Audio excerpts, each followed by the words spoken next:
আমাদের ঐক্যের যাত্রা শুরু হয়েছিল জুলাই বিপ্লবের উদ্দেশ্য বাস্তবায়নের লক্ষ্যে। সুতরাং যতদিন পর্যন্ত জুলাই বিপ্লবের লক্ষ্য অর্জিত না হবে ততদিন পর্যন্ত আমরা ঐক্যবদ্ধ আন্দোলন চালিয়ে যাব ইনশাআল্লাহ। আজকে যখন বাংলাদেশের মানুষের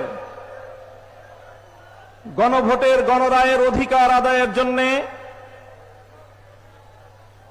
ফ্যাসিবাদ বিরোধী আন্দোলনের শক্তিগুলো ঐক্যবদ্ধভাবে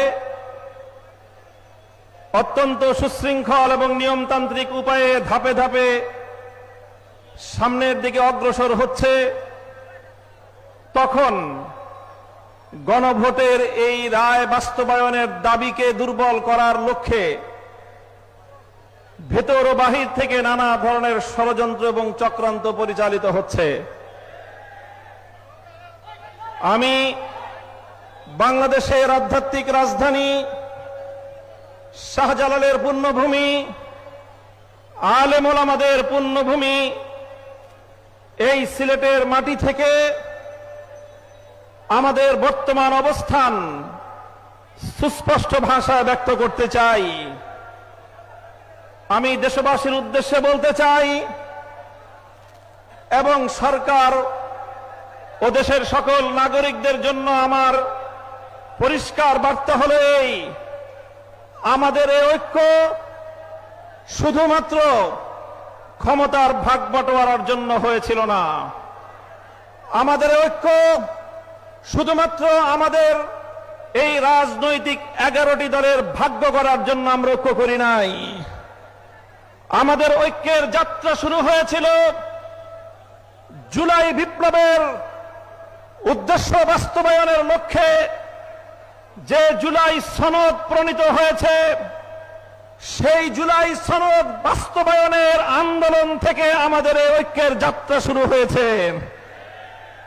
সুতরাং আমি সে কথা স্মরণ করিয়ে দিয়ে বলতে চাই, আমাদের এই ঐক্যের যাত্রা শুরু হয়েছিল জুলাই বিপ্লবের উদ্দেশ্য বাস্তবায়নের লক্ষ্যে।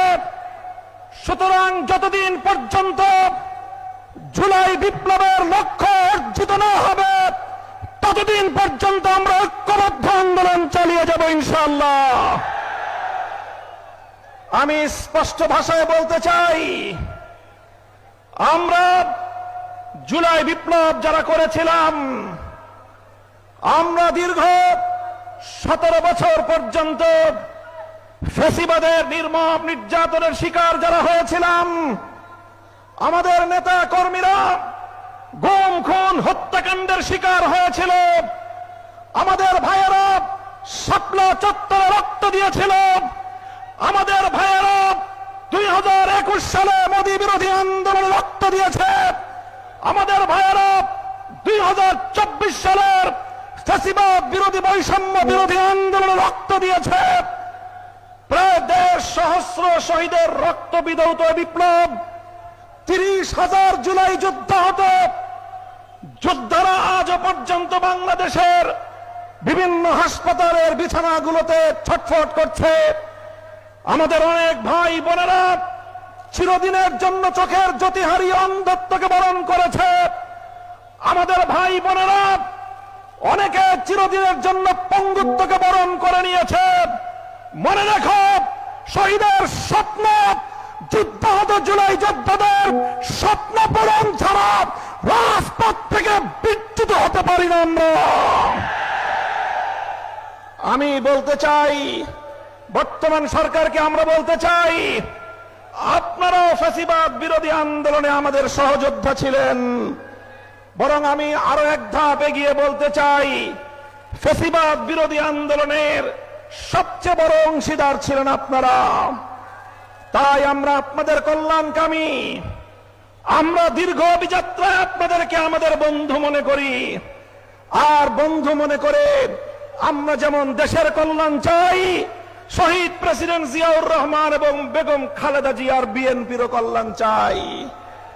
আর কল্যাণ চাই বলেই আমরা বারবার বলছি, যেই জুলাই বিপ্লবের উপর ভিত্তি করে ক্ষমতার মসনদে বসেছেন সেই জুলাই বিপ্লবের সঙ্গে যদি গাদ্দারি করেন, ক্ষমতার মসনদে থাকবার কোনো অধিকার আপনাদের থাকবে না। জুলাই বিপ্লবের সঙ্গে গাদ্দারি করবেন না। দোহাই লাগে, আপনাদের প্রথমে পায়ে ধরে বলবো, তারপরে হাতে ধরে বলবো। যদি পায়ে ধরে হাতে ধরে বললে কথা না শুনেন, ঘাট ধরতে আমাদের এতটুকু হাত কেঁপে উঠবে না। সরকারকে আমরা বলতে চাই, দেখেন আমাদের বক্তব্য পরিষ্কার। 50% জনগণের ভোটের ম্যান্ডেট নিয়ে যেভাবেই হোক, যে পথেই হোক আপনারা সরকার গঠন করেছেন।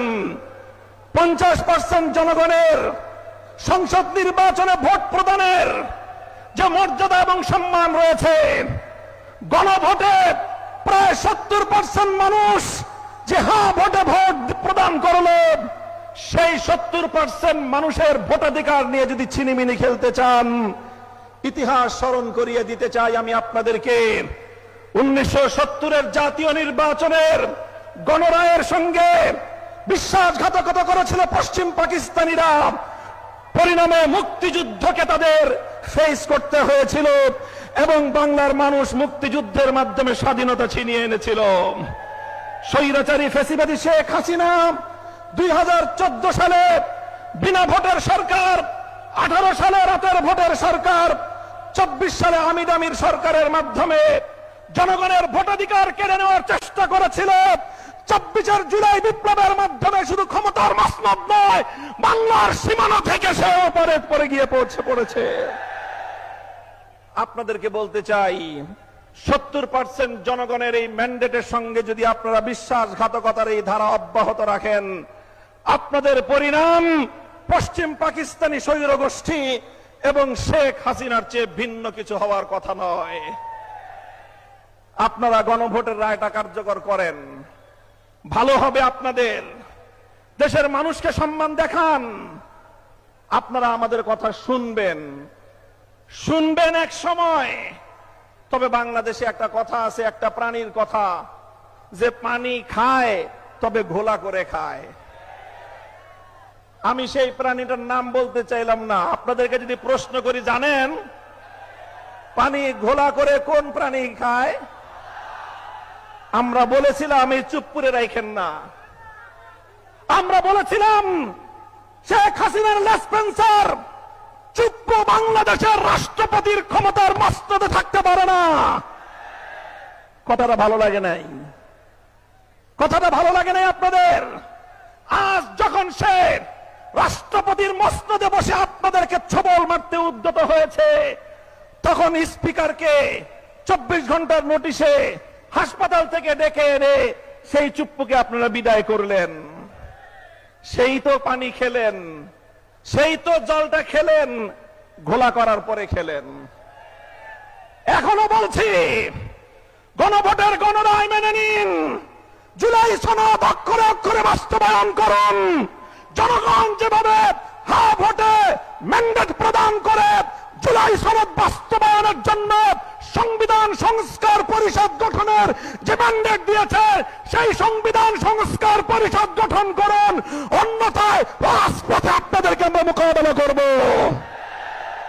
ইনশাআল্লাহ। আমাদের এই আন্দোলন জুলাই বিপ্লবের স্বপ্ন পূরণের আন্দোলন। আমাদের এই আন্দোলন জনগণের গণভোটের রায় বাস্তবায়নের আন্দোলন। আমাদের এই আন্দোলন বাংলাদেশকে রক্ষা করার আন্দোলন।